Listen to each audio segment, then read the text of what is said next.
Welcome to the assembly guide for the MORTY ride-on. Main body, steering wheel, backrest, front fork, handrest, parental handle, batteries. Take the main body of the ride-on, insert the front fork completely into the main body. Place the steering onto the front fork. Secure the steering using the provided nut and bolt. Next,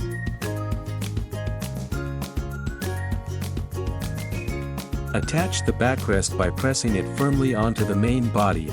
Fit the handrest to the backrest, ensuring both sides are positioned at a 180-degree angle. Lock the handrest to the steering using the lock provided. Attach the parental handle to the backrest by using the lock button on the parental handle. Now, open the battery cap. Insert two AAA batteries.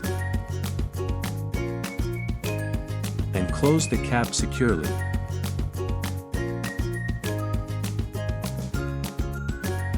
Your MORTY ride-on is now fully assembled and ready for your little one's adventure.